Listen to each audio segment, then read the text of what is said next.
తనకు పదవులతో పని లేదని, అధికారంపై ఆశ లేదంటున్నారు మాజీ ఎమ్మెల్యే వర్మ. పిఠాపురంలో పవన్ గెలుపు బాధ్యతను తమ అధినేత చంద్రబాబు అప్పగించారని, ఆ బాధ్యతను తూచా తప్పక పాటించాలని చెప్పారు. అలాగే జనసేన అధినేత పవన్ కళ్యాణ్ ఆదేశాలు పాటించడమే తనకున్న తదుపరి లక్ష్యమని వర్మ అంటున్నారు. కొన్ని సర్వేలు పవన్ కళ్యాణ్ ఓడిపోతాయి అన్నప్పుడు ఆయన ఓటమికి ఛాన్సే లేదని, యావదాస్తిని పందెం కాయడానికి కూడా సిద్ధమని చెప్పిన విషయాన్ని ఆయన గుర్తు చేశారు. ఆయన ఓడిపోడని అన్నాను.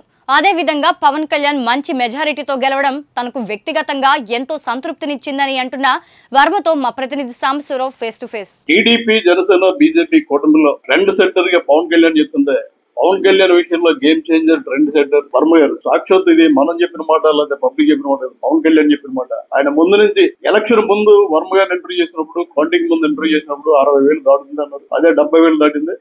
వర్మ మ్యాజిక్ చేశారా లేదా వర్మ ఏం చేశారు? నిన్న వంగ గీత మాట్లాడినప్పుడు మాకు 60,000 మంది ఓట్లేశారు, 60,000 మందికి వెనకాపండి, వాళ్ళకి సపోర్ట్ గా ఉంటాను. 60,000 మందిని ఆవిడ ఎలా గుర్తిస్తుంది? విషయాలన్నీ వర్మ గారితో మాట్లాడు.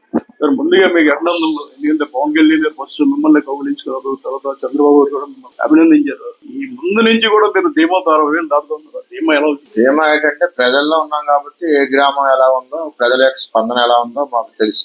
ఎగ్జిట్ పోల్ అయిన ఒక ఆయన ప్రెస్ లో ఏమన్నాడు, పవన్ కళ్యాణ్ గారు ఓడిపోతారన్నాను. నేను అడిగన్నాను, నాకు యావదాస్తి చేస్తాను దమ్ముంటదా అని చెప్పి నేను అడిగాను ప్రశ్న. ఒక వైసీపీ ఆయన కూడా ఎందుకు అంత ధైర్యంగా మేము ఆలోచన చేసామంటే, చాలా దగ్గరగా వెళ్ళాం. అందులో అన్ని పవన్ కళ్యాణ్ గారి యొక్క వ్యక్తిగత ఇమేజ్, తెలుగుదేశం పార్టీ బలం, జనసేన బలం, బీజేపీ, ఇవన్నీ కూడా 100% పిఠాపురంలో TDP vote transfer to Janasena party. అలాగే జనసేన మిగిలిన 144 నియోజకవర్గాల్లో జనసేన నుంచి టీడీపీకి ట్రాన్స్ఫర్. ఎందుకు ట్రాన్స్ఫర్ అయిందంటే, ఒక పిలుపు పవన్ కళ్యాణ్ గారు చంద్రబాబు నాయుడు గారు ఇచ్చారు. ఓటు చీలకూడదు, అందరికంటే ముందు పవన్ కళ్యాణ్ గారు ఇచ్చారు. అది కంటిన్యూటీ అయింది మా పార్టీలో కూడా. అది ఇరు పార్టీలు కార్యకర్తలకి ఒక ఆలోచనలో పడవేసింది. ఆ ఆలోచన పడవేసిన దానికి ఫలితమే ఈ రోజు భారీ మెజారిటీ ఆ విధంగా వచ్చింది.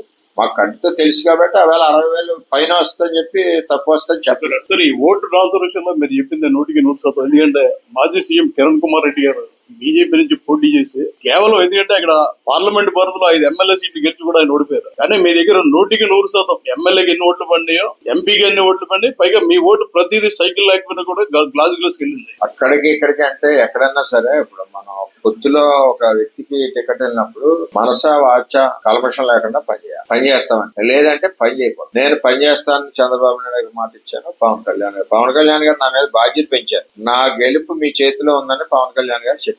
ఎంత బాధ్యత ఉంది? రేపు తేడా జరిగినా అదే బాధ్యత కదా నాకు. అని చేత ఆ భయంతో కూడా పనిచేశాను. మిసెస్ లక్ష్మి, మా అబ్బాయి గిరీష్, ముగ్గురు రోజుకు 3 ఏరియాలకు 3 కార్లు 7 గంటలకు బయలుదేరి ఆ విధంగా పనిచేస్తాం. అంతేగాని ఇందులో కొంతమంది ఏ విధంగా పనిచేస్తారంటే, ఈయన వచ్చారు కదా పర్మనెంట్ గా సీట్ ఖాళీ చేయరు, రేపు మనకి సీట్ ఉండదు, రేపు కూడా మనకు అనవసరం. ఇప్పుడు వరకు పార్టీ ఏదైతే చెప్పిందో తెలుగుదేశం పార్టీ అది చేయాలి. అలాగే ఎవరికైతే కూటమిలో భాగంగా, పొత్తులో భాగంగా టికెట్ ఇచ్చారో వాళ్ళకి 100% పనిచేయాలి. ఆ విధంగా మేము పనిచేసాం, రిజల్ట్స్ చూపించాం. ఆయన ఏదైతే బాధ్యత మీ చేతిలో పెడుతున్నానని పవన్ కళ్యాణ్ గారు అన్నారో, నేను 6 నెలలకు ముందు బంగారపల్లిలో పెట్టి గెలిపించేస్తాను, పవన్ కళ్యాణ్ వస్తారని నేను చెప్పాను. అదే మాట నిలబెట్టుకున్నాం. అదే బంగారపల్లిలో విజయం ఇచ్చాం. బంగారపల్లి అంటే మరి చేయించాలంటే నా దగ్గర కూడా డబ్బులు. సార్, వర్మ గారు తగ్గి పవన్ కళ్యాణ్ నెగ్గించారు. పవన్ కళ్యాణ్ నెగ్గారు, భారీ మెజార్టీ తెగించారు. ఎవరు ఊహించిన మెజార్టీ సార్. ఎందుకంటే ఒక కేకే సర్వే తప్ప మిగతా సర్వేలన్నీ కూడా 20-30 మెజార్టీ. అంటే నాకు దగ్గరగా తెలుసు వచ్చాడంటే మా ఓటు ఎలా షిఫ్ట్ అవుతుందో నాకు బాగా అవగాహన ఉంది. దాంతో నేను ధైర్యంగా. సార్, చంద్రబాబు గారు మీకు హామీ ఇచ్చారు, నేను నీకున్నాను, అసెంబ్లీలో నా పక్కన కూర్చోబెట్టుకుంటాను అన్నారు. నేను అర్థం ఏంటి? నాకు 2 పార్టీ అధ్యక్షులు, చంద్రబాబు నాయుడు గారు, పవన్ కళ్యాణ్. నన్ను ఎక్కడ కూర్చోబెట్టుకుంటే పార్టీకి బాగుంటుందో, ఎక్కడ కూర్చోబెట్టుకుంటే నియోజకవర్గానికి బాగుంటుందో వాళ్ళిద్దరూ ఆలోచించి నిర్ణయం తీసుకోవాలి. నేను ఎలా కూర్చోబెట్టినా, నన్ను ఎలాగ పెట్టినా వర్మ ఎప్పుడు ప్రజల్లో ఉంటాడు. పిఠాపురాన్ని వదిలి నేను 22 సంవత్సరాలు నా జీవితంలో ఎలక్షన్ డిక్లేర్ అయ్యాక పవన్ కళ్యాణ్ గారిది 7 రోజులు నేను హైదరాబాద్ లో ఉన్నా. ఇది రికార్డ్. 22 సంవత్సరాల చరిత్రలో ఒక్క 2 రోజులు మించి ఏ రోజు పిఠాపురాన్ని వదలలేదు. అది కూడా గట్టిగా ఏ సంవత్సరానికో 2 ఏళ్ళు. సాయంత్రం అయ్యేసరికి నాకు ఈ నియోజకవర్గంలో నా కారు ఒకసారి తిరిగి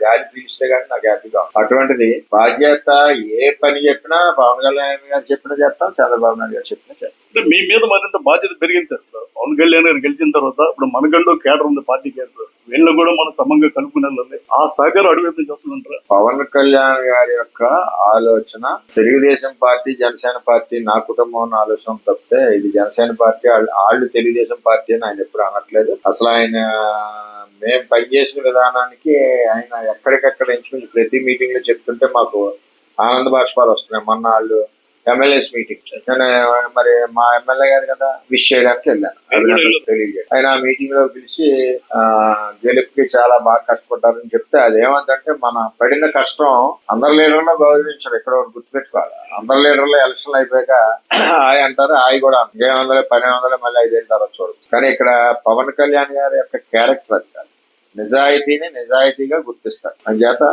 ఆయనతో పనిచేయడం చాలా ఇంట్రెస్ట్ గా ఉంది, మాకు హ్యాపీగా కూడా. సార్ అందుకే చెప్తున్నాను సార్, వర్మ గారు ట్రెండ్ సెటర్ అన్నది. ఎందుకంటే 21 మంది ఎమ్మెల్యేలతో ఆయన దగ్గర మీటింగ్ పెట్టడం, 2 ఎంపీలతో మీటింగ్ పెట్టినప్పుడు మిమ్మల్ని పిలిచారు. నిన్న పార్టీ ఆఫీసులో సెంట్రల్ టెక్స్ పక్కన చంద్రబాబుతో కలుస్తున్నారు గెలిచిన వాళ్ళు అభిమానులు, వాళ్ళంతా కూడా మిమ్మల్ని కూడా కలిసి అంటే బాబు గారు సమంగా నిన్న మిమ్మల్ని అక్కడ చూసాను. అంటే ఏంటంటే మా పార్టీ కొలీగ్స్ అందరూ ఉంటారు కదా, మనం అదే మన సీట్ మీద కూడా చాలా ఇదిగా ఉండేది. ఫ్రెండ్స్ అందరూ అడుగుతారు కదా, పార్టీకి బాగా సపోర్ట్ చేసావు, మంచి టైంలో పార్టీకి బాగా అండగా ఉన్నావు అని వాళ్ళు చెప్తారు. వాళ్ళ వెర్షన్ వాళ్ళు చెప్తారు మనసు. కార్యకర్తలు చిన్న అసంతృప్తి సార్, ఇంత వేవ్ ఉన్నప్పుడు వర్మ గారిని అసెంబ్లీకి పంపలేకపోయామనే ఫీలింగ్ లో కొంతమంది కన్నీళ్ళు కూడా పెట్టి వాళ్ళకి అసంతృప్తి ఉంది. నాకు మా లీడర్ చంద్రబాబు నాయుడు నువ్వు త్యాగం చేయాలని నన్ను అడగడం 2019 అనుకోండి, పోతే పని టికెట్ అనుకుంటారు. పూర్తిగా ఎన్నికలు రాకముందే 2 సంవత్సరాల నుంచి మనకి వేవ్ కనపడుతుంది. పైగా జైలు దగ్గర పవన్ కళ్యాణ్ గారు కలిసిన దగ్గర నుంచి కూడా ఇంకా వేవ్ పెరిగింది. ఇలాంటి టైంలో త్యాగం అనేది మామూలు విషయం కాదు సార్. ఆయన కూడా త్యాగం చేశారు కదా పవన్ కళ్యాణ్, తెలుగుదేశం పార్టీ గురించి ఆయన కూడా టికెట్ తగ్గించుకుని త్యాగం చేశారు. అటువంటి త్యాగం చేసిన గురించి మనం త్యాగం చేయడం పెద్ద ఇదేమి కాదు. ఆయన నమ్మొచ్చినప్పుడు అతన్ని గౌరవించవలసిన బాధ్యత ఉంది. చంద్రబాబు నాయుడు ఆయన అడిగిన సీట్ ఇవ్వాల్సిన బాధ్యత, ఆనర్ చేయవలసిన బాధ్యత చంద్రబాబు నాయుడు గారికి ఉంది. రెండవది ఏంటంటే నేను ఆ బాధ్యతలో నేను భాగస్వామ్యం అవ్వాలన్న ఆలోచన ఇది చంద్రబాబు నాయుడు గారు నాకు ఎక్స్ప్లెయిన్ చేశారు. చేసినప్పుడు అవును కదా నేను కూడా ఈ బాధ్యతలో ఉండాలి కదా అని చెప్పి నేను. సార్ ఫైనలే సార్, వర్మ గారిని మంత్రిగా చూస్తున్నావా, టీటీడీ చైర్మన్ గా చూస్తున్నావా? నాకు ఏవి ఆలోచన లేదు సార్. నేను ఇందాకనే చెప్పాను, చంద్రబాబు నాయుడు గారు, పవన్ కళ్యాణ్ గారు ఎక్కడ పని చేయమంటే అక్కడ పని చేస్తాను. నేను ఆ పదవిలో ఈ పదవులని నేను ఆలోచన చేయడం, అది నాకు కావాలని ఇదన్నీ ఆలోచన నేను లేను. పార్టీ న్యాయం చేసే విధానంలో చంద్రబాబు నాయుడు గారు చూసుకుంటారు.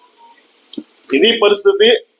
కార్యకర్తల ఒకంత అసంతృప్తి, వర్మని అసెంబ్లీకి పంపలేకపోయిన వాళ్ళ భావన ఉండొచ్చు, కానీ నాతో కలిసి పనిచేశారు.